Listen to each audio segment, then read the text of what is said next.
Once again, good morning. In the second part of the poem, that is the road not taken. अभी थोड़ी देर पहले video बनाई है first part, इसके साथ ही सेकंड बना दूँ, आपके लिए थोड़ा आसान रहता है अगर छोटे छोटे पार्ट से बनाऊंगी, राइट? तो in the second part what we are doing exercise work of this poem, thinking about the poem. मैंने पहली वीडियो में बताया ना आपको, जब हम कोई लेसन करते हैं, पोम करते हैं, we have to think about that. आपकी हर लेसन के पीछे, हर पोम के पीछे लिखा होता है एनसीईआरटी की बुक्स में, thinking about text, thinking about poem. तो ये क्या thinking about the poem, that means कि हमें क्या समझ आया इसमें से. ठीक है, अब मैं आपको ये बताऊंगी कि what is the right way and what is the best way of doing question answers. ये स्टूडेंट्स के लिए भी है, बच्चों के लिए भी है, और अगर पेरेंट्स हैं जिनका सब्जेक्ट इंग्लिश नहीं है उनके लिए भी मुझे लगता है ये हेल्प मिलेगी.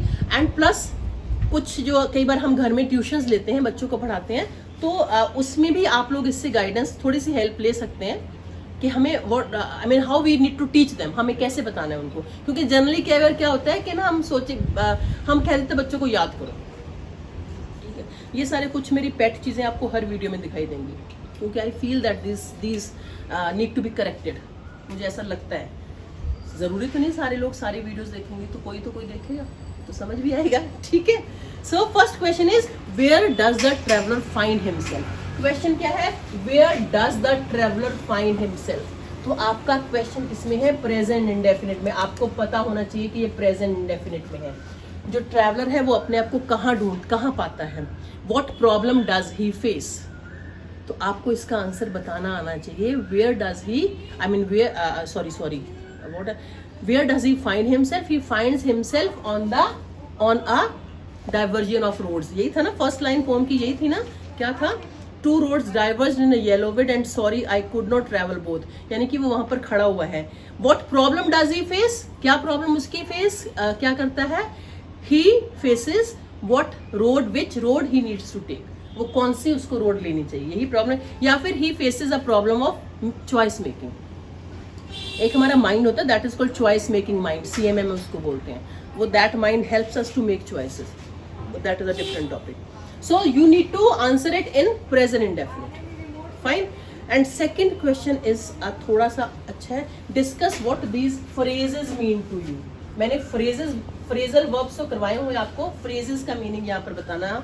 येलो वुड मैंने फर्स्ट पार्ट में बता दिया, येलो वुड का मतलब जंगल का है, right, jungle of autumn. Autumn में, पतझड़ के मौसम में जंगल कैसा दिखता है, इसलिए मतलब इसे ऐसा लगता है कि पोएट ने कब पोम लिखी होगी, जब ऑटम सीजन, मतलब he is referring to autumn. Autumn means falling of leaves. It was grassy and wanted wear. It was, what was grassy, the road was grassy. उसके ऊपर घास पूरा लगा हुआ है, मतलब उसके ऊपर कोई चला ही नहीं. जब कोई उसके ऊपर चलता नहीं घास के ऊपर, तो वो पूरा रहता. ये तो आर्टिफिशियल घास है, इसके ऊपर तो चलो कुछ भी होगा, राइट. वॉन्टेड वियर, वियर का मतलब यहाँ पर टू यूज है. वियर मतलब वैसे पहनना होता है, वियर बोल, लेकिन यहाँ पर क्या है, to use, to walk on the road. Third is the passing there. Passing there means वहां से मैं निकल रहा था. पासिंग का मतलब होता है जल्दी से तेजी से चलना. और एक वर्ड इसके साथ मैं आपको और बता देती हूँ, पासर बाय. पासर बाय होता है जिसको मुझे तो अपनी पंजाबी और हिंदी में पता है, राहगीर जिसको बोलते हैं ना, राह चलने वाला, पासर. जैसे यहाँ से मैं देखूँ नीचे वहाँ रोड पर काफी लोग चल रहे हैं, तो there passes by. Leaves no step had trodden black. ठीक है, मैंने ट्रेड का भी, ट्रेड जो ट्रॉडन है वो थर्ड फॉर्म है ट्रेड की, ट्रेड ट्रॉडन. ठीक है, ऐसे कि नो स्टेप हैड, किसी भी कदम ने उसके ऊपर कदम नहीं रखा है, right. And how way Leeds on two way. एक रास्ता चुना हुआ कैसे दूसरे रास्ते तक मुझे ले जाएगा. I knew that, the poet knew that. ठीक है, फिर वही बात कि जब हम कुछ करते हैं, कोई एक्शन लेते हैं, कोई चॉइस करते हैं, व्हेनेवर वी डिसाइड समथिंग, हमें पूरा क्लियर होना चाहिए कि yes, this action will effect on my life. इसका impact will have an impact on my life. इसका असर मेरी लाइफ के ऊपर होगा, चाहे छोटी से छोटी चीज़ें, चाहे वो बड़ी. ऐसा नहीं कि कोई बड़े डिसीजंस हमारी लाइफ को बनाते हैं, बहुत छोटी छोटी चीज़ें हैं जो हमारी लाइफ को बहुत अच्छा बना सकती हैं, हमें बहुत अच्छा इंसान बना सकती हैं, है ना. और छोटी छोटी चीज़ें जो हमें उस अच्छाई से नीचे गिरा सकती हैं. और नीचे गिरना बहुत आसान है, अगर हमें करना ही है तो ऊपर उठने की कोशिश करनी चाहिए। इस we should lead others by an example without thinking कि टाइम खराब आ गया है, सब करते हैं ऐसा, कोई नहीं करता, हम ही कर रहे हैं सब कुछ, ठीक है। So third is there any difference between the two roads as the poet describes, वो है स्टेंजा 1 की, उसके रोड के बारे में बताना है। स्टेंजा 1 में जो अभी वो सोच रहा है, लास्ट स्टेंजा में he has taken that, I mean he has walked on that path, he has covered that. And fourth question is, what do you think the last 2 lines of the poem mean? Looking back, the poet regret his choice or accept his choice? अब जो last 2 lines हैं, I took the one less traveled by, कि कह रहा मुझे याद है मैंने वो रोड ली थी जिस पे कोई ज्यादा लोग अभी नहीं चले थे, and that has made all the difference, और उसी चॉइस से मेरे, तो what this question is, What do you think the last 2 lines of the poem mean? Means आपको ये थोड़ा आपको सोचना है कि लास्ट लाइन का जो पोम का इसका मतलब क्या है। क्या वो रिग्रेट कर रहा है, कि वो पछतावा कर रहा है? रिग्रेट करना क्या होता है? पछताना, कि काश मैंने कोई दूसरा रास्ता लिया, या फिर वो एक्सेप्ट कर रहा है। एक्सेप्ट मीन्स स्वीकार कर रहा है कि ठीक है मैंने लिया रास्ता, जब मैंने लिया है, जब मैंने कुछ किया है तो उसके मुझे कॉन्सिक्वेंसेस फेस करना चाहिए। जब हम कुछ करते हैं, if we decide something, तो we should be ready to face the consequences.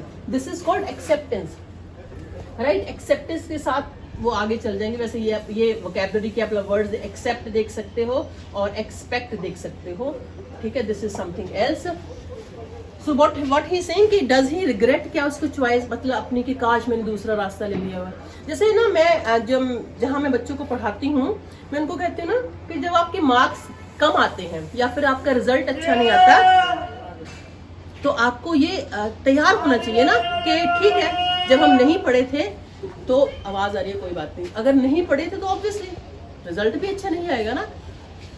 ऐसा नहीं करना कि रिजल्ट अच्छा है उसके बाद आपके सारे एंटीनास खड़े हो जाते हैं, अब ये रिजल्ट के अच्छा नहीं, ये चेकिंग खराब है, ये कॉपी में काम चेक नहीं था। Take the responsibility, take the responsibility of your actions, take the responsibility of your life, take the responsibility of your decisions. This is my life, I am responsible for my life, no one else is responsible, no one else.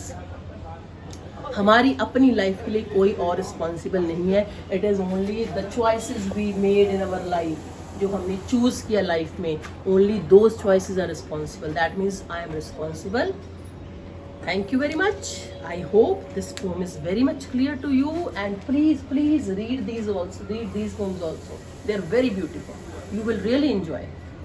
ठीक है, अच्छा रात को सोने से पहले कभी दोपहर कभी भी थोड़ी सी पढ़ने की आदत डालोगे एक्स्ट्रा, तो you will really enjoy. Okay. Till my next video. Bye bye. Thank you. Take care.